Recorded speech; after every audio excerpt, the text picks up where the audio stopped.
With regards to the migrants, my colleagues in Texas are reporting huge increases in Venezuelans arriving at the border. The UN has called the Venezuelan exodus one of the largest migrations in the hemisphere. So what is the White House doing about this migration pattern, and why can't the federal government provide shelter or immediately boost other controlled transition services as it did with the Afghans? So first, when it comes to Venezuelans, we announced TPS last year, and I could give you a little bit of that. It was determined by the Department of Homeland Security. My understanding is there no plan to redesignate that.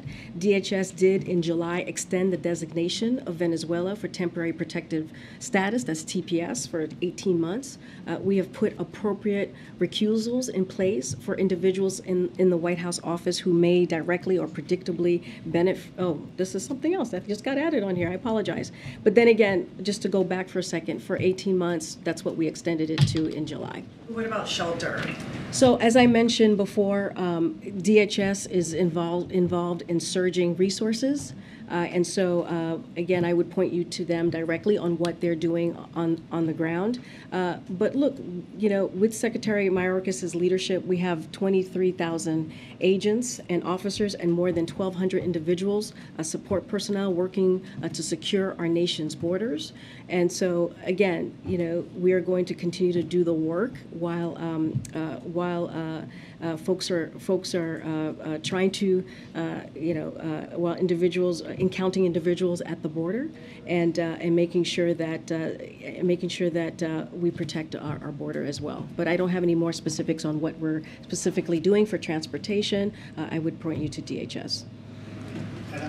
Just to sort of follow up on that, I guess the sort of heart of the question is, why is there a difference between the way the United States reacted to both Ukraine refugees and Afghanistan refugees, and the way they're reacting to, say, refugees from Venezuela, right? The United States, as we all know, in the wake of Afghanistan, undertook this massive effort to set up military base housing around the globe as temporary transit centers, and then set up, housing for months, if not longer, at military bases here. That's something the United States could do if it chose to confront. And then my colleagues are saying the same thing about the amazing wave of in particular from Venezuela, both here and of course TPS, as you know, it doesn't do anything for the future, right? Like the designation of TPS and the extension to that only affects people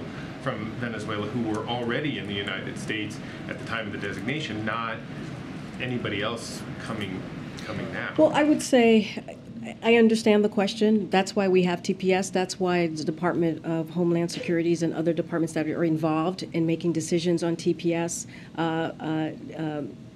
made the announcement that they did to extend it for 18 months, and that is the beginning of a process. But I would also say it's very different than what we see in Ukraine at the time, when you have a unprovoked war, a brutal war that was started by the Kremlin, and we needed to act in that moment, in a different way in that moment.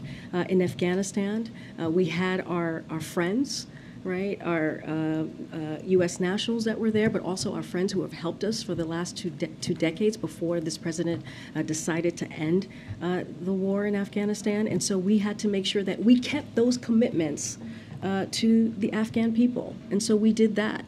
And look, we're going to have continued, this is something for the Department of Homeland Security to decide on when it comes to TPS.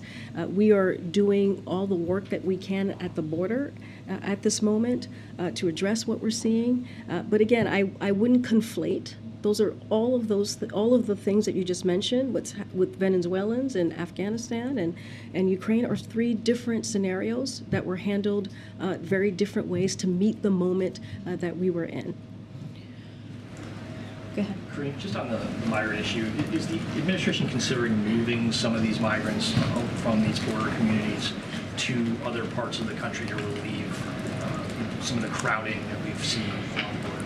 So there's always conversations happening about how to deal with changing circumstances at the border and improve border processing systems. I don't have any new policies to preview from here, but what I will say is we could be doing a lot more to rebuild our immigration system. As I just mentioned, on day one, the president put forward an immigration policy, legislation, which we got to remember, this immigration system was also decimated and gutted by this last administration. So again, if Republicans official would stop blocking comprehensive immigration, if they would stop doing these political stunts and working with us, we want to work with them on solving this. And there's ways to do that, whether it's record funding that is provided to DHS or this comprehensive immigration bill. And so, again, instead of doing these political stunts, putting migrants at risk, children and families at risk, why don't they join us in trying to fix this problem at the border?